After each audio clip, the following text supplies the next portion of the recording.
যেই ব্যক্তি হজ করবে একবারে আল্লাহকে খুশি করার জন্য, তাদের সওয়াব কি হবে? রাসূলুল্লাহ সাল্লাল্লাহু আলাইহি ওয়াসাল্লাম বলেন, মান হাজ্জা লিল্লাহি ফালাম ইয়ারফুস ওয়ালাম ইয়াফসুক রাজাআ কায়াউমিন ওয়ালাদাতহু উম্মুহু। বুখারী শরীফের 1521 নম্বর হাদিস।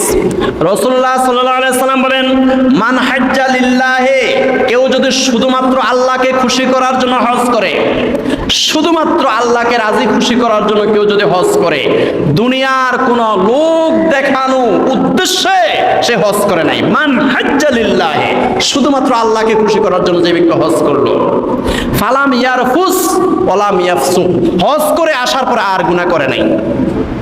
অনেকে হজ করে আসার পরে আবার সুদ খায়, নাউজুবিল্লাহ বলেন।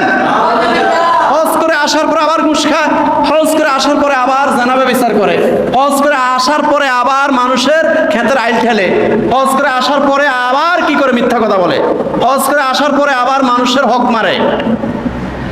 রাসূলুল্লাহ সাল্লাল্লাহু আলাইহি ওয়াসাল্লাম বলেন, মান হাজ্জা লিল্লাহি ফালাম ইয়ারফুস ওয়ালাম ইয়াফসুক, যেই ব্যক্তি হজ করে আসার পর আর গুনাহ করলো না, আর গুনাহ করে নাই, আর পাপ করে নাই, রাজাআ কায়াউমিন ওয়ালাদাতহু উম্মুহু, সেই ব্যক্তি এমন হয়ে যায়, এমন নিষ্পাপ হয়ে যায়, যেমন মায়ের পেট থেকে একটা শিশু নিষ্পাপ হয়ে আসে। সুবহানাল্লাহ।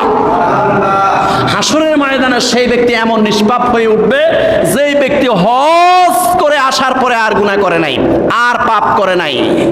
ওয়ালাদাতহু উম্মুহু, মায়ের পেট থেকে একটা শিশু যেভাবে নিষ্পাপ হয়ে আসে, ঠিক এমনি ভাবে নিষ্পাপ হয়ে হাসরের ময়দানে উঠবে। সুবহানাল্লাহ।